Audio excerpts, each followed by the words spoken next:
कौन हो तुम? आपने मुझे नहीं पहचाना?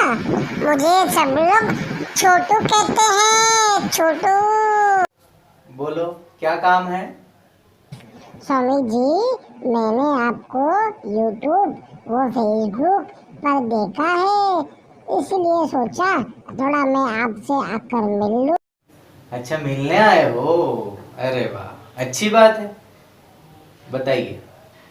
स्वामी जी, आज हमें आप क्या बताओगे? आज आज हम अग्निहोत्र के बारे में बताने वाले हैं और तुम्हें भी अग्निहोत्र के बारे में सीखना चाहिए, समझना चाहिए। तो आज मैं बहुत सी चीजें बताने वाला हूं। अब शांति से जाओ और घर बैठकर ये अग्निहोत्र के बारे में सुनो और दर्शकों को भी सुनने दो कि अग्निहोत्र के कितने लाभ है और अग्निहोत्र क्यों करना चाहिए। ठीक है? अब जाओ, शांति से बैठो और सुनो अग्निहोत्र कैसे किया जाता है। ठीक है स्वामी जी, चलो अब मैं चलता हूँ। आप सभी को राम राम।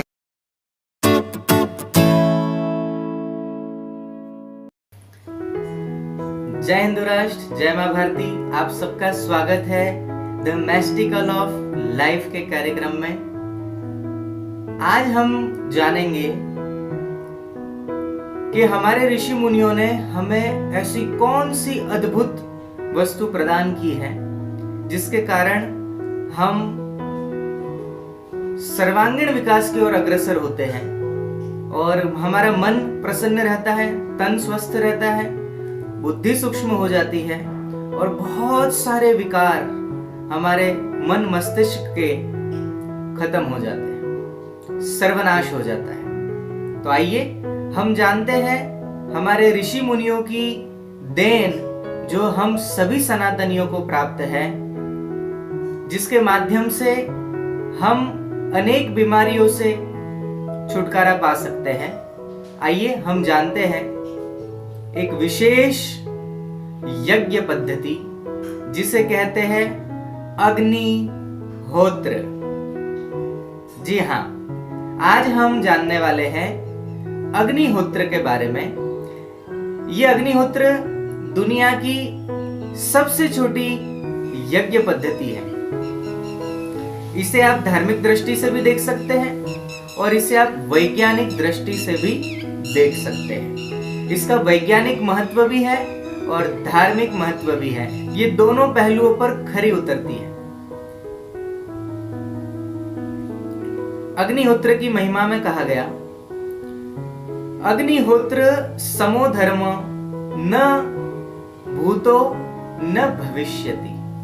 मानिए अग्निहोत्र ऐसा कर्म है जिसके माध्यम से व्यक्ति सर्वांगीण उन्नति करता है, अपने मन और मस्तिष्क को बिल्कुल सूक्ष्म रखता है, कुशाग्र बनाता है। क्योंकि जिसका मन प्रसन्न होगा, जिसकी बुद्धि कुशाग्र होगी, वो जीवन में जिस काम में भी हाथ डालेगा उसमें उसे सफलता प्राप्त होगी। तो ऐसा अग्निहोत्र जो ऋषि मुनियों ने हमें दिया है, आइए जानते हैं इसके फायदे के बारे में। फिर मैं इसकी पद्धति बताऊंगा ये कैसे किया जाता है। यह यज्ञ अग्निहोत्र दुनिया का सबसे छोटा, अत्यंत छोटा, आसानी से किए जाने वाला यज्ञ है जो मुश्किल से 2 मिनट में पूरा हो जाता है। 2 से 5 मिनट में यह यज्ञ हम पूर्ण कर सकते हैं। है ना कमाल की बात? छोटा सा यज्ञ जिसमें न आवाहन, न मंडलों की पूजा, कोई बड़ा तामझाम करने की आवश्यकता नहीं है। केवल हमारे 2 या 5 मिनट हमें उस यज्ञ को देने हैं और इसके अद्भुत लाभ के बारे में सुन लीजिए, फिर मैं आपको पद्धति बताता हूं। यह यज्ञ हमारे इस पृथ्वी मंडल पर 2 क्षण ऐसे आते हैं, उन क्षणों का अगर हमने लाभ उठा लिया तो हम जीवन में कभी भी निराश नहीं होंगे, हताश नहीं होंगे और अस्वस्थ नहीं होंगे, क्योंकि मन और बुद्धि ये दोनों स्वस्थ रहेंगे। तो वो दो क्षण आते हैं इस धरती पर जिसे हम सूर्योदय और सूर्यास्त के नाम से जानते हैं। यह यज्ञ सूर्योदय और सूर्यास्त के बिल्कुल चरम सीमा पर जब होता है, निश्चित काल होता है। सूर्योदय इतने बज के इतने मिनट पर होगा, सूर्यास्त इतने बज के इतने मिनट पर होगा, और हमें उसी मिनट पर 2 आहुतियां डालनी है। सुबह 2 आहुति, शाम को 2 आहुति, हो गया यज्ञ पूर्ण। और अगर आप चाहे तो उसमें 17 आहुतियां और डाल सकते हैं वैदिक मंत्रों के द्वारा। मैं आपको वो पूरी जानकारी देता हूं। सबसे पहले आप इस यज्ञ के फायदे सुन लीजिए, कितना हमारे लिए उपयोगी है। जब तक आप इसकी महिमा नहीं जानेंगे, इसका महत्व नहीं समझेंगे, तब तक अग्निहोत्र से आप पूर्ण लाभ नहीं प्राप्त कर पाएंगे। तो आइए अब जानते हैं ये अग्निहोत्र के फायदे क्या क्या है। आपको पता है हम जिस दुनिया में रह रहे हैं उसमें मनुष्यों ने ही इस दुनिया को प्रदूषित कर रखा है। ध्वनि प्रदूषण, वायु प्रदूषण जैसे अनेक प्रदूषणों से इस वातावरण में ही रहते हैं। तो उस प्रदूषण के हमारे मन मस्तिष्क पर बड़ा गहरा प्रभाव पड़ता है, बहुत बुरा प्रभाव पड़ता है, जिससे हमारे मस्तिष्क की छोटी मोटी जो नसें होती है, नस नाड़ियां होती है, तंतु होते हैं, वो बड़े विक्षिप्त हो जाते हैं। हमारा पांव दर्द हो रहा है, पेट दर्द हो रहा है, सिर दर्द हो रहा है, तो हम सबकी दवाइयां कर लेते हैं। थक जाते हैं तो आराम कर लेते हैं। हमारा मस्तिष्क, हमारी बुद्धि 24 घंटे कार्य करती है, लेकिन क्या कभी आपने सोचा कि ये बुद्धि भी थकती होगी? इसको तरोताजा करने के लिए कोई नियम, कोई उपाय क्या कभी आपने किए? नहीं किए। तो उसी बुद्धि को सूक्ष्म बनाने के लिए, मन को प्रसन्न करने के लिए, बुद्धि में तरावट आ जाए और बुद्धि बहुत अच्छे से उत्तम प्रकार से बुद्धि कार्य करे, आप अगर चाहते हैं तो ये अग्निहोत्र अवश्य करें। ये बहुत लाभदायी है। हम दूसरे शरीर के अंगों की चिकित्सा तो औषधि आदि से कर लेते हैं, लेकिन मस्तिष्क जो हमारा है, हमारी जो बुद्धि है, जो संपूर्ण शरीर को नियंत्रित करती है, उसकी स्वस्थता के बारे में हम कभी नहीं सोचते। लेकिन हमारे ऋषि मुनियों ने इस और हमारा ध्यान आकर्षित किया और कहा कि हे पुत्रों, हे सनातनियों, हे आर्य पुत्रों, तुम इस छोटे से यज्ञ पद्धति से, अग्निहोत्र के द्वारा बुद्धि का विकास कर पाओ।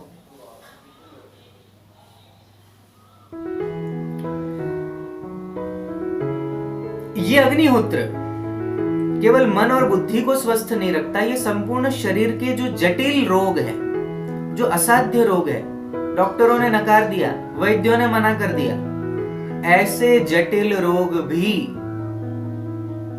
आप अग्निहोत्र के माध्यम से ठीक कर सकते हैं। इस अग्निहोत्र से शुद्ध विचार उत्पन्न होते हैं, तनाव खत्म होता है, चिंता दूर होती है, और अधिक तो मैं क्या कहूं, हमारे घर के झगड़े, वैमनस्य, ये तक अग्निहोत्र से दूर होते हैं। तो आइए अब जानते हैं ये अग्निहोत्र कैसे किया जाता है और अग्निहोत्र से बनने वाली भस्म, उसके क्या लाभ है। आइए हम जानते हैं। अग्निहोत्र के लिए जो सामग्री चाहिए उसमें पहला यज्ञ वेदी, दूसरा देसी गाय के गोबर से बने हुए पतले कंडे, अक्षत माने चावल जो टूटे हुए न हो, और शुद्ध देसी गाय का घी। बस इतनी सी सामग्री से आप यह अग्निहोत्र कर सकते। आइए अब जानते हैं कि अग्निहोत्र किस विधि से किया जाता है। ये अग्निहोत्र के पात्र में गोबर के कंडे इस प्रकार से जमाए जिससे अग्नि बहुत अच्छे से प्रज्वलित हो जाए। प्रज्वलित अग्नि में अखंड अक्षत और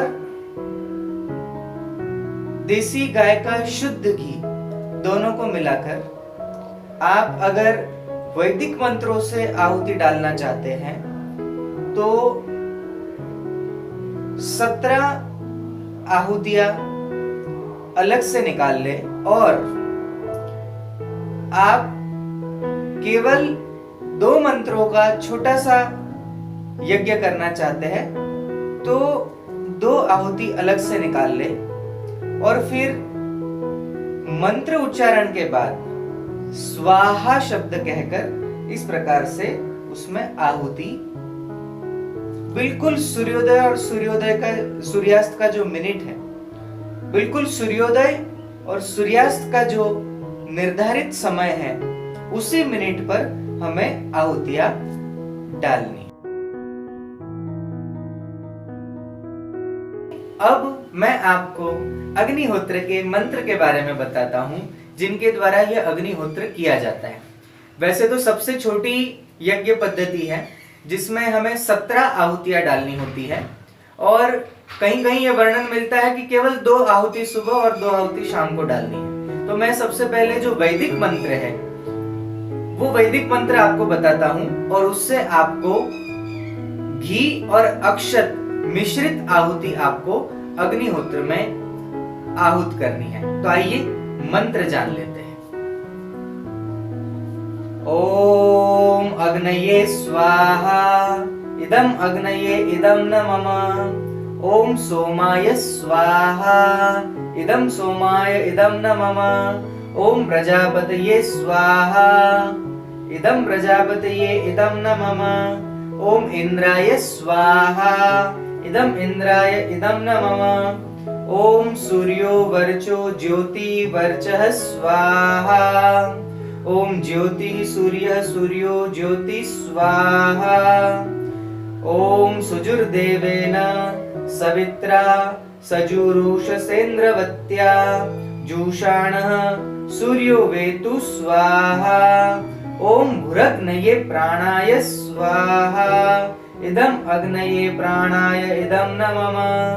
ओम भुवर्वायवे पानाय स्वाहा इदम वायवे पानाय इदम न मम। ओम स्वरादित्याय व्यानाय स्वाहा इदम आदित्याय व्यानाय इदम न मम। ओम भूर्भुवस्वदैग्नवायव्यादित्येभ्यः प्राणापान व्यानेभ्यः स्वाहा इदम अग्निवायव्यादित्येभ्यः प्राणापान वानेभ्यः इदम न मम।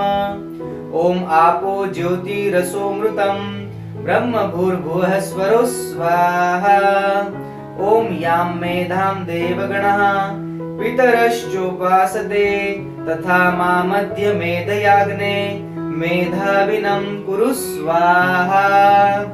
ओम विश्वानि देव सवितदुरितानि परासुव यद्भद्रं तन्न आसुव स्वाहा। ओम अग्नेनय सुपथाराय अस्मान् विश्वानि देव वयुनानि विद्वान् योधस्म जुहुराणमेनो भूयिष्ठां तेन मम उक्तिं विधेम स्वाहा। ओम पूर्णमदः पूर्णमिदं पूर्णात् पूर्णमुदच्यते पूर्णस्य पूर्णमादाय पूर्णमेवावशिष्यते स्वाहा।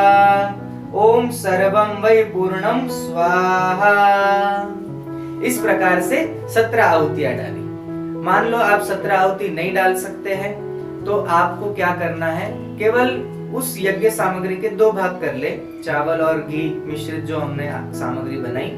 और पहला मंत्र सूर्योदय का है ओम सूर्याय स्वाहा इदम सूर्याय इदम न मम। दूसरा मंत्र ओम प्रजापतये स्वाहा इदम प्रजापतये इदम न मम। अब सायंकाल में जो सूर्यास्त के समय मंत्र है वो सूर्यास्त के मंत्र है ओम अग्नये स्वाहा, इदम अग्नये इदम न मम। दूसरा मंत्र, ओम प्रजापतये स्वाहा, इदम प्रजापतये इदम न मम। केवल हमें 2 मंत्र सुबह और 2 मंत्र शाम को बोलकर हमें आहुति डालनी है। और ध्यान रखें, सूर्योदय का और सूर्यास्त का जो आपके स्थानीय पंचांग में समय निर्धारित किया हो, या आप गूगल कर सकते हैं और उसमें स्थानीय सूर्योदय का समय क्या है ये निश्चित करके हमें सूर्योदय और सूर्यास्त के उसी मिनट पर आहुति डालनी है।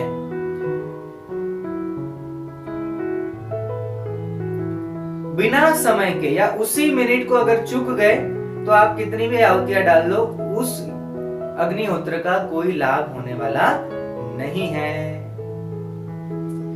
तो इतनी सी सावधानी रखें और अग्निहोत्र करें।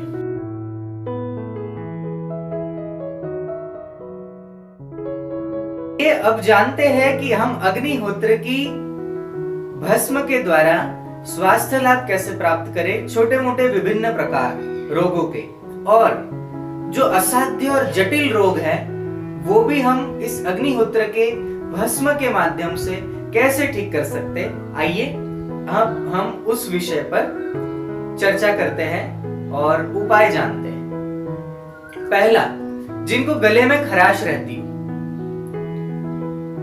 उन लोगों को ये अग्निहोत्र की भस्म शहद में मिलाकर चाट कर सेवन करनी है। तो गले की खराश आदि, गले की किसी प्रकार की समस्या है, उसमें उसे लाभ मिलता है। आप कहोगे कि गुरुजी भस्म का उपयोग कैसे करना है? भस्म का उपयोग आपको कैसे करना है मैं अभी आपको बता रहा हूं, ध्यान से सुनिएगा। आपके द्वारा जो अग्निहोत्र हुआ, मान लो हमने अभी सुबह अग्निहोत्र किया है, तो 2-3 घंटे बाद जब अग्निहोत्र की अग्नि शांत होती है, उसके बाद तुरंत उसमें से भस्म नहीं निकालनी है। लगभग हमें 12 घंटे तक या 11-12 घंटे तक उसी पात्र में भस्म पड़ी रहने दें, उसे निकाले नहीं। 10-11 घंटे तक अगर उस पात्र में है भस्म तो उसमें दिव्यता आ जाती है। अब ये 12 घंटे जो रखी हुई भस्म है उसे निकाल लेना है। सूर्यास्त के समय जो हम अग्निहोत्र करने वाले हैं उससे पहले निकाल ले, और ऐसे ही धीरे धीरे सब भस्म को इकट्ठा करते जाए। और एक दिन जब ज्यादा भस्म हो जाए तब उसको अच्छे से खरल करके अच्छे से कूट लेना है, और फिर कपड़े की छन्नी से, याद रखना, पतला सूती कपड़ा लेकर चौड़े मुंह के बर्तन पर बांध दे और 1-1 चम्मच अग्निहोत्र की भस्म उसमें डालते जाए और उंगली से धीरे धीरे उसको मलते जाए, तो नीचे बिल्कुल साफ सुथरी स्वच्छ महीन भस्म प्राप्त हो जाएगी। जो और ऊपर का जो मोटा कचरा निकले उसको आप फेंक दे। और अब कांच की डिब्बी में इसको ढक्कन अच्छे से लगाकर सुरक्षित रख ले। ये हो गई अग्निहोत्र की भस्म तैयार। कितना आसान है, बहुत ही आसान है। आप सब इस प्रकार से भस्म बना लेना।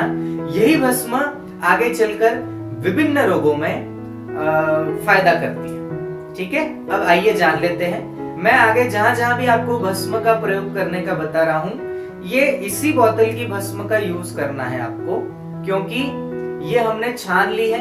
अब इसके बहुत सारे उपाय हैं, बहुत सारे उपयोग है, बहुत प्रकार से हम इसका उपयोग कर सकते हैं। आइए जान। जिनको दाद आदि हो जाता है, गोल गोल सर्कल में एक फंगल इन्फेक्शन होता है, वो जिनको हो जाए वो अग्निहोत्र की सूखी भस्म उस पर बुरकाए और फिर पट्टी बांध ले। ऐसा दिन में 5-6 बार करने से ये दाद जड़ से ठीक हो जाता है, फिर जीवन में दोबारा कभी नहीं होता। आप चर्म रोग से बचने के लिए नहाने के पानी में अग्निहोत्र की भस्म डाल दे और वो भस्म आधा घंटा उसमें रखी रहने दे, और फिर उस जल से स्नान करते हैं तो शरीर के जितने भी चर्म रोग होते हैं वो चर्म रोग दूर हो जाते हैं। आगे का फायदा सुनिए। जिनको टॉन्सिल्स हो जाते हैं गले में, टॉन्सिल्स के लिए लोग दवाइयां लेते हैं, कईयों को तो ऑपरेशन करवाने की भी नौबत आ जाती है।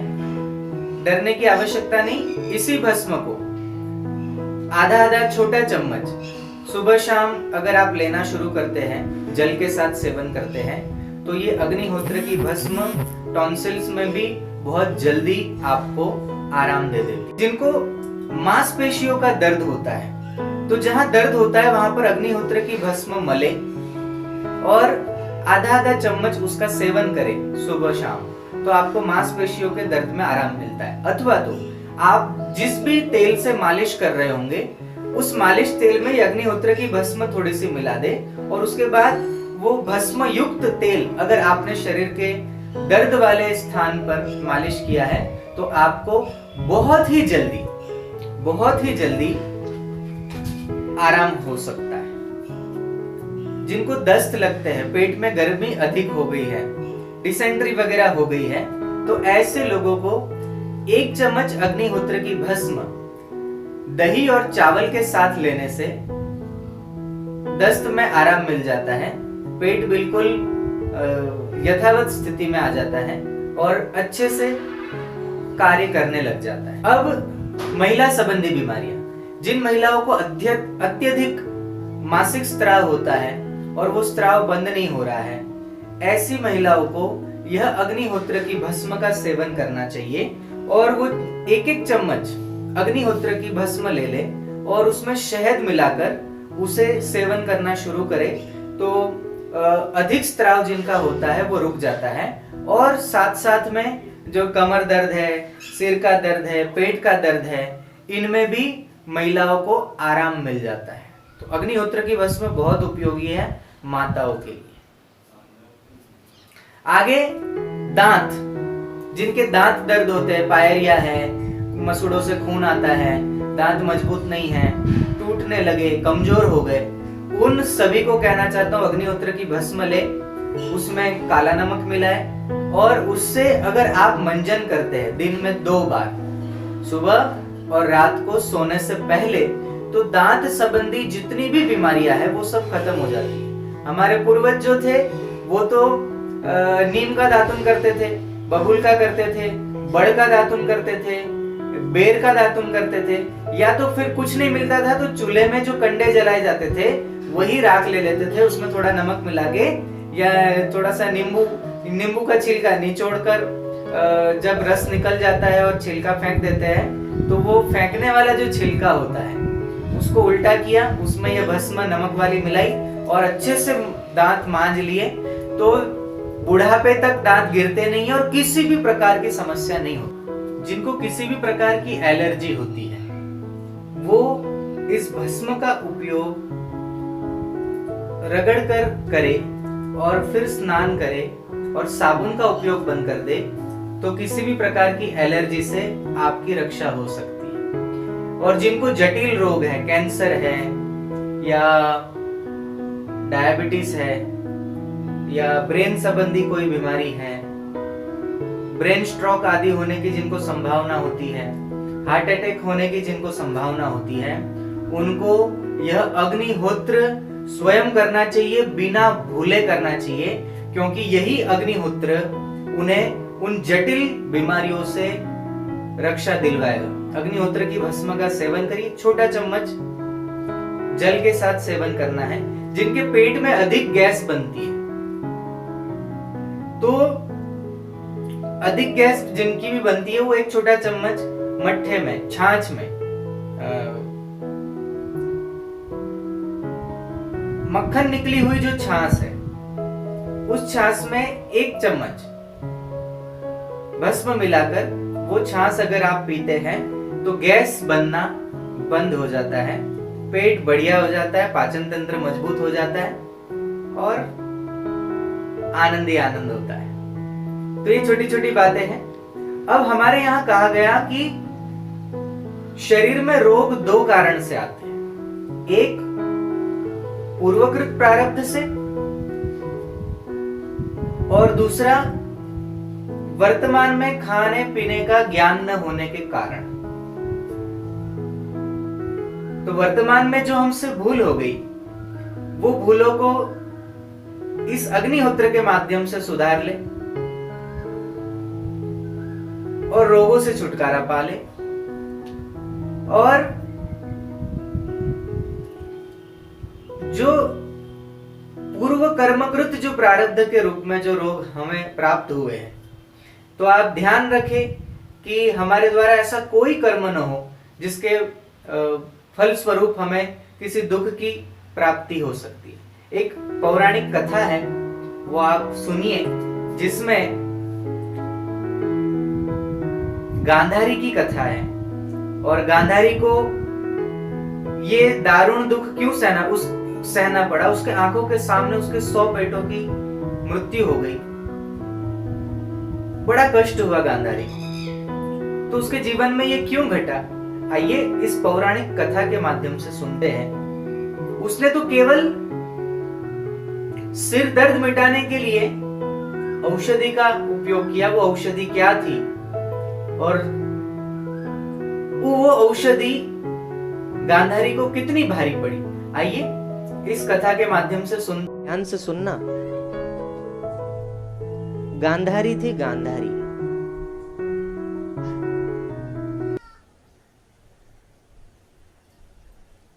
100 बेटे युद्ध में मारे गए, दुर्योधन भी मारा गया।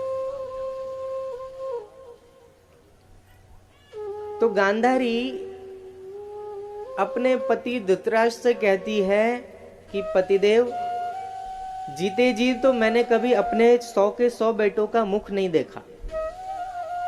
गांधारी ने, क्योंकि विवाह किया, पति अंधा, तो मैं भी नहीं देखूंगी, पट्टी बांध ली। बड़ी योगिनी थी गांधारी,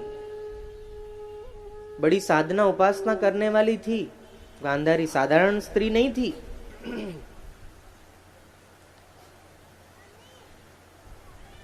तो धृतराष्ट्र ने कहा ठीक है, कोई बात नहीं, आप देख लो पट्टी खोल कर। और पट्टी खोली और युद्ध के मैदान में कुरुक्षेत्र गई तो उसे बेर का एक वृक्ष दिखाई दिया।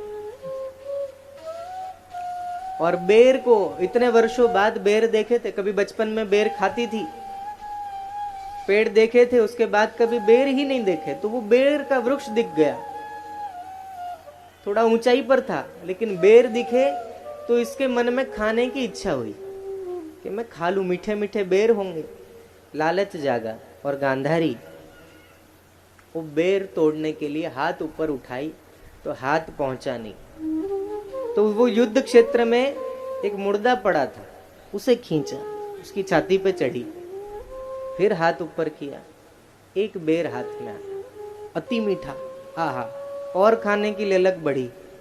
तो और दूसरे 2-4 मुर्दे जितने भी थे आसपास, वो सारे उठा के शवों के ऊपर चढ़ गई। अब बेर खाने लगी, और जब बेर, अब जहां तक हाथ पहुंच रहा था वो बेर खत्म हो गए।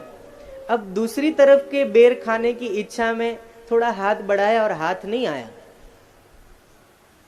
तो गिरते गिरते संभली, ऊपर ऊंचाई पे चढ़ गई थी शवों पर, तो गिरते गिरते संभली। थोड़ी दूरी पर हमारे श्याम सुंदर ताली मार के हंस रहे थे उसे देखकर। गांधारी को अचंभा हुआ, अरे केशव, आप मुझ पर हंस क्यों रहे हो? बोले तू तो अपने बेटों को देखने आई थी ना। याद आया कि अरे हाँ, मैं तो बेटों को देखने और बेरों में फंस गई, जीभ की ललक। मेरा पुत्र दुर्योधन कहाँ है? कृष्ण हंसे, खूब हंसे। बोले तू अपने बेटे की छाती पर ही खड़ी है। देखा, झट से ऊपर से नीचे कूदी, उतर गई, रोने लगी। हे केशव, हे गोविंद, मैं योगिनी हूं, मैंने पिछले 100 जन्म देख लिए, मैंने ऐसा कोई पाप नहीं किया था कि जिसके फलस्वरूप मुझे ऐसा दुख, ऐसा दारुण दुख सहने को मिले। ऐसा मैंने कोई पाप नहीं है, फिर ये दुख क्यों? भगवान मुस्कुराए और कहा कि यही तो फर्क है तुझ में और मुझ में। तू अपने साधना के बल पे केवल 100 जन्म झांक सकती है, मैं तेरे अनंत जन्म देख सकता हूं।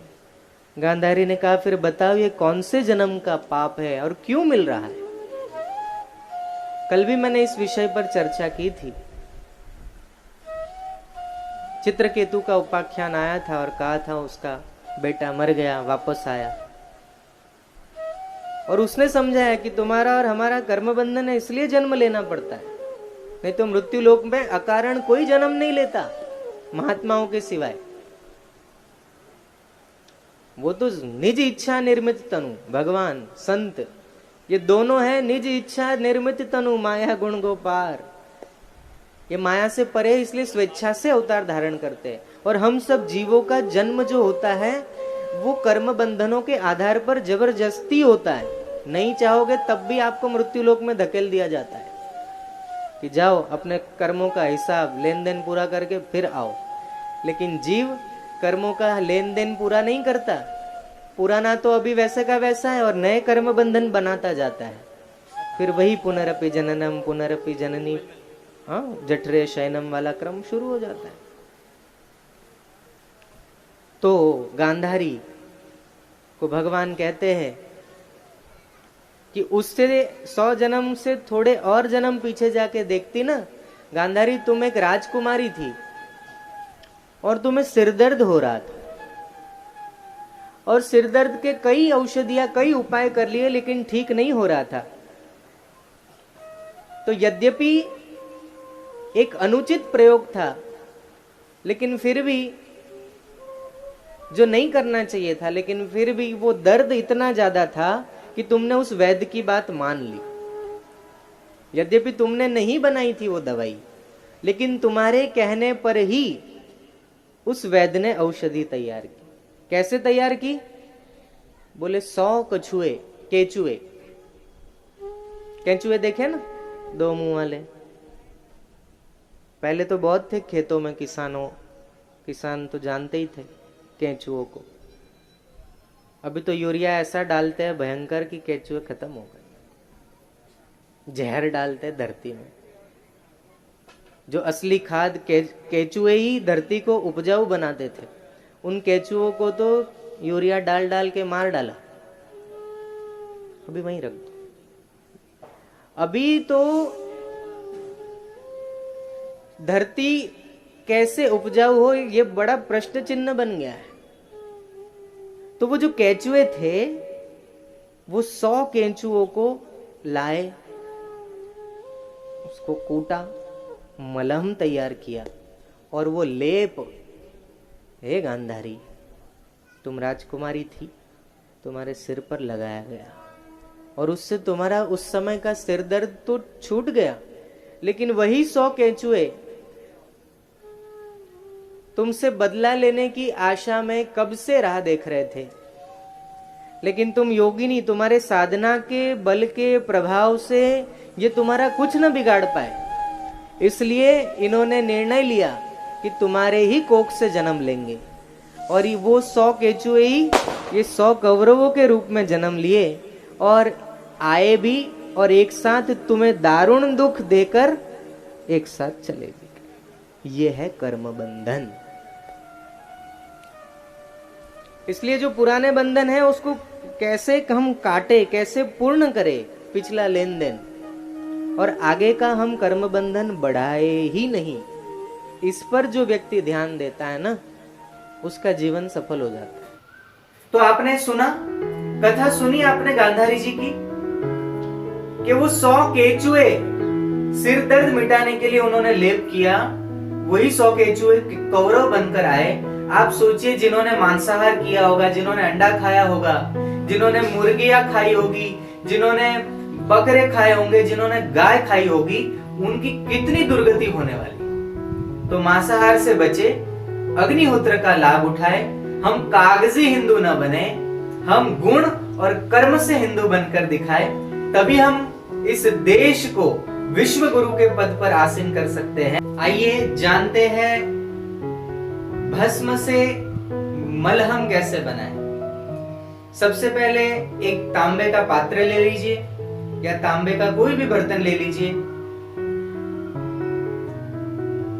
90 ग्राम शुद्ध देसी गाय का घी और 10 ग्राम अग्निहोत्र की भस्म, इन दोनों को मिलाकर तांबे के बर्तन में खूब फेंटिए। इतना फेंटिए कि वो मलम जैसा बनकर तैयार हो जाए। थोड़ी देर नहीं फेंटना है, खूब फेंटना है उसको। फेंट कर एक समय ऐसा आएगा कि वो बिल्कुल मलम जैसा तैयार हो जाएगा। इसे किसी भी कांच की डिब्बी में भर के रख लीजिए। सूखी खुजली जिनको होती है, वहां पर आप ये अग्निहोत्र से बने हुए मलम को लगाते जाइए, आपको बहुत लाभ होगा। अग्नि से जिनकी त्वचा जल गई है, भाप से जल गई है, ऐसे स्थानों पर भी आप ये मलम का प्रयोग कर सकते हैं। एड़िया फट गई है, आप वहां ये मलम का उपयोग कर सकते हैं। ठीक है, आसान विधि है, घर पर बना लीजिए, भरपूर लाभ उठाइए। अब मैं आपको बताता हूं, जिनको ब्लड प्रेशर है, बीपी की समस्या है, वो स्वयं अग्निहोत्र करे। अग्निहोत्र के धुएं में श्वास वगैरह ले तो फेफड़े मजबूत हो जाएंगे, बीपी हमेशा कंट्रोल में रहेगा, ब्लड का सर्कुलेशन भी पूरे शरीर में बढ़िया हो जाएगा, मन मस्तिष्क बिल्कुल तंदुरुस्त रहेंगे।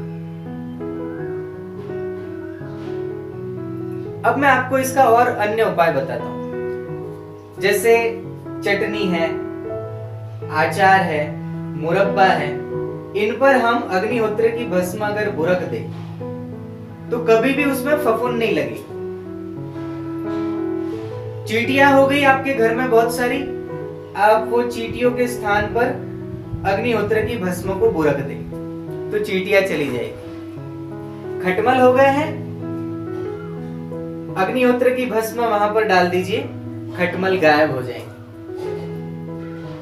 ये छोटे छोटे साधारण से प्रयोग हैं जो अग्निहोत्र का अगर आप नित्य हवन करते हैं तो इसके अनेकों फायदे हैं, और भी बहुत सारे फायदे।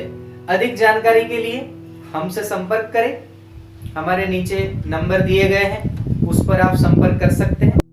अब आज के प्रश्न, उसका उत्तर आप #मैस्टिकल ऑफ लाइफ लिखकर भेजिए, लिखिए, और इस सवाल का उत्तर मैं अगले भाग में आपको दूंगा। इस अग्निहोत्र के माध्यम से आप कई असाध्य रोग भी ठीक कर सकते हो, जैसे कि कैंसर, HIV, शुगर। ये जो रोग हैं, ये बड़े जटिल माने जाते हैं और ये जल्दी ठीक नहीं होते।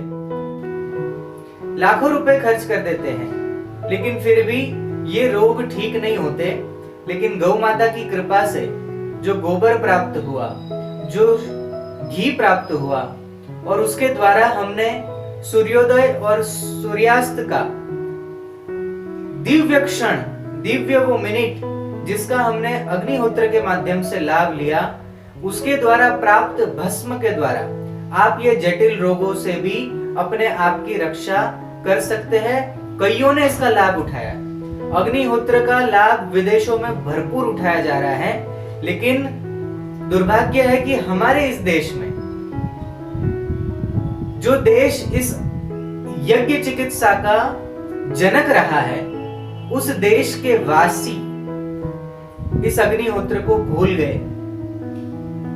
बड़ा दुर्भाग्य है। तो हम पुनः ये मैस्टिकल ऑफ लाइफ, ये रहस्यमयी जीवन जीना जो हमारे ऋषि मुनियों ने हमें सिखाया है, हम उसे पुनः जीवन में लाए और सुखी, स्वस्थ, सम्मानित और सफल जीवन जीकर पूरी दुनिया को दिखाएं। मैं आपको बताऊं, आपके घर में जो अनाज रखा होता है, कई लोग उसमें कीटनाशक डालते हैं, गेहूं है, दाल है, चावल है आदि, साल भर के लिए जो स्टोर करके रखते हैं, उसमें वो सल्फास की गोलियां डालते हैं, कोई कीटनाशक दवाई डालते हैं। कोई आवश्यकता नहीं है। 10 किलो अनाज में 1 चम्मच अग्निहोत्र की भस्म छिड़क दो, अच्छे से उसको मिला लो, उसमें कभी भी किसी भी प्रकार का कीड़ा नहीं पड़ेगा।